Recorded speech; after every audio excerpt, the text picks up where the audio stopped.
Hi, Ball Charter students. How are you doing today? I am fine. I miss you. I cannot wait to see you again.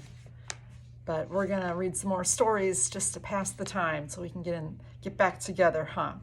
I'm picking back up with Lions at Lunchtime, and we left off where Annie was trying so hard to convince the animals to jump over the river.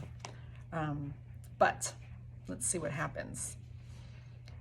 Jack looked over the edge of the riverbank. Annie had fallen into a pool of mud near the water. The thick black mud was up to her chest. "I slipped," she said. "It feels like quicksand." Jack threw down his pack and got on his knees. "Be careful," said Annie. "Don't slip too." Jack pointed to a tangle of old tree roots sticking out of the bank. "Grab those," he said. Annie reached for the roots. "Too far," she said, breathing hard. "I'm sinking." She was sinking. The mud was up to her neck. "Hold on." Jack looked around wildly. He saw a fallen tree branch near the bank. He raced to it, picked it up, and carried it back to Annie. Only her head and arms stuck out of the mud now. Oh my goodness, she won't be able to breathe if she goes in any further. Jack held out the branch. Annie grabbed it. "Hold tight," said Jack. "I'll drag you over to the roots." He started pulling on the branch. "I'm still sinking," Annie wailed. The mud was up to her chin.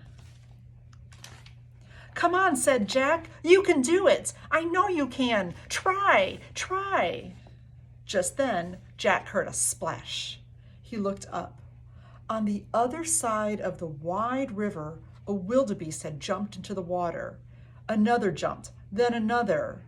They were headed right toward Jack and Annie. "Hold on tight," said Jack. He pulled the stick again. Annie moved a tiny bit. "Hey, Jack, on the moon it felt like I weighed 10 pounds, said Annie, "and in this mud I feel like I weigh a ton."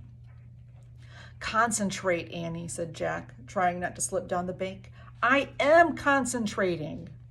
The lead wildebeest were halfway across, swimming toward them. Many more wildebeest were jumping into the water. "It's now or never," said Jack. He took a deep breath. He pulled really, really hard. Just then, a shadow passed over them. Jack looked up. "Uh-oh," he said. A huge vulture circled overhead. "It thinks you're near the end," said Jack. "Oh, get out of here," Annie shouted at the vulture. "I'm fine. I'm not dying. Get out of here."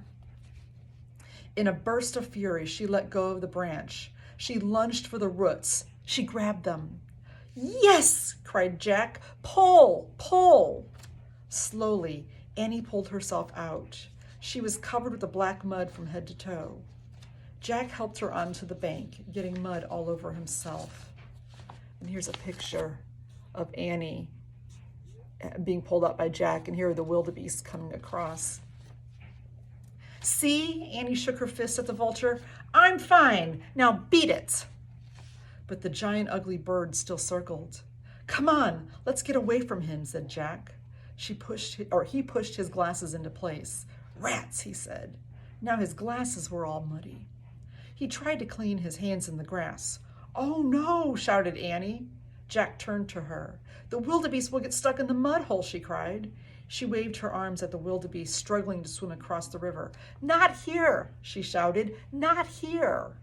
But the frantic swimmers kept coming. "Oh no, no, no, no, no, no," shouted Annie.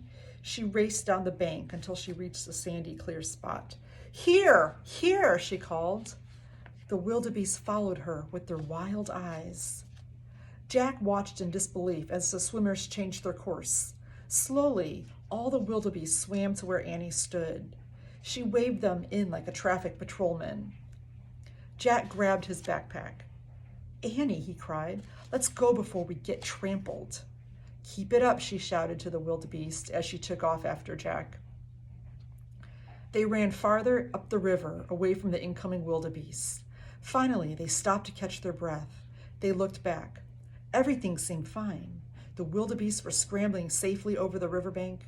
Soon they would graze on the grass prepared by the zebras. Good work, Jack said to Annie. Thanks, she said. Okay, now for our riddle. No, first we've got to get clean, said Jack. You look like you're in a mud suit. Have you ever done that? Played in the mud so much that you look like you're wearing a mud suit? I know that I did when I was a little kid. And my kids, Andy and Will, did all the time. Oh my gosh. I remember the tub would have a ring of mud around it. They'd be so filthy. But Jack and Annie don't exactly have a bathtub to get into, so I wonder how they are going to get clean. High-pitched laughter rang through the air. It sounded mocking and mean. Jack and Annie turned around. They saw two spotted brown animals standing in the tall grass. Can you guess what they were? The creatures had bodies like dogs, but with sloping backs. They laughed again. Ha ha, said Annie. You don't look so great yourself. What are they? Said Jack. He took out the book. He tried not to get mud on it as he looked for a picture. When he found it, he read aloud. On the African plains, the hyena is the ruling predator after the lion. It makes a sound similar to a high-pitched human laugh. What's predator mean? Said Annie. Do you know what predator means? Let's see. It means it catches things and eats them. Oh, said Annie. Yuck. The two hyenas laughed again, and they moved closer to Jack and Annie. Quickly, Jack read more. The hyena has a reputation for being a thief and a coward. Let's see if they're cowards, whispered Annie. Let's try to scare them. The hyenas laughed and moved a little closer. How? Jack asked. Act like a monster, said Annie. Now! Jack and Annie made terrible monster faces. They put out their hands and rushed at the hyenas. Ah! Like that, they shouted. The hyenas yelped and scurried off. Scaredy cats, Annie shouted after them. Come on, said Jack. Here's a picture of Jack and Annie scaring off the hyenas. Jack and Annie took off in the other direction. They ran around a bend in the river. Jack heard the hyena laughter again. It sounded far away. Good, he said. They're gone. And maybe we can wash over there, said Annie. She pointed to the edge of the forest. There was a small pond surrounded by tall grass. Zebras were drinking in the water. Yeah, said Jack. It's safe enough for them to drink. The zebras ignored them as they walked toward the pond. When they reached the edge of the water, Jack set his heavy pack down in the dry grass. He glanced around. No lions were in sight, but then he heard something. On the far side of the pond, something very big was coming out of the trees. Be still, said Jack. Jack and Annie stood frozen as an elephant. What? An elephant stepped out of the shadows. It waded into the pond and dipped its trunk into the water. Oh, wow, said Annie. I would have the exact same reaction. Jack breathed a sigh of relief. An elephant wasn't going to chase them and eat them. Still, the elephant was huge. Let's sneak away, said Jack. Yeah, I don't think the elephant would purposefully cause them any harm, but it might accidentally sit on them, huh? But I want to watch, said Annie. Fine, said Jack. He was tired of Annie getting sidetracked. I'm going to solve the riddle all by myself. I'll meet you back at the treehouse. He turned to go. A spray of water rained down on him. It came from behind. He shouted with surprise and looked back. The elephant's trunk was pointed straight at Annie. Cool, she said. He's giving me a shower. And here you can see the elephant is giving Annie a shower. Pretty neat. I said they didn't have a bathtub to wash off in, but who knew they'd have an elephant? That's really, really cool. The elephant sprayed her again, then again. The mud slowly rolled off her face, her braids, her t-shirt, her shorts, her legs, and her sneakers. I guess the elephant doesn't like dirty kids, said Annie, laughing. Her eyes squeezed shut. Finally, she was clean and soaking wet. Now it's your turn, she said to Jack. Jack stepped forward and shut his eyes tight. A blast of water hit him. It did feel like a shower, a really strong shower. When Jack was clean, the elephant let out a grunt.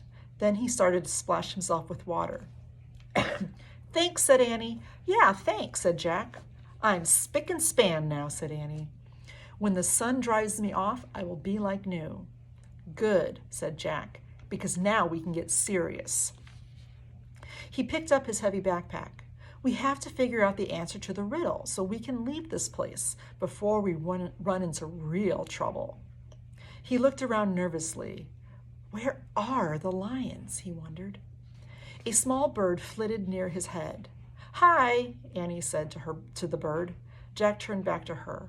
According to the riddle, we're looking for something gold and sweet. What do you want? Annie asked the bird. The bird twittered and flew around Jack and Annie. Its feathers were dull gray, but it had a bright, happy manner. Annie, listen to me, not the bird, said Jack. The bird kept fluttering around them. She's trying to tell us something, said Annie. Jack let out a long sigh. You are driving me crazy today. But I feel like she needs our help, said Annie. Maybe her babies fell out of the nest. Annie, you can't save every animal in Africa, said Jack. This bird is important, said Annie. Trust me.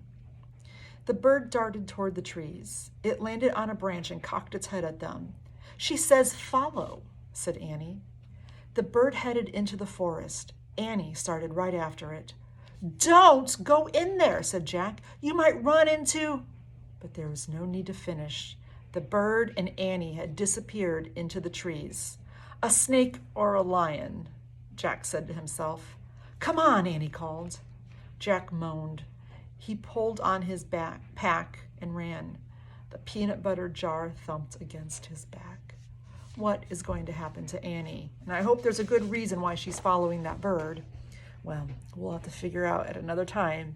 Stay safe, Ball Charter students. I miss you. See you later.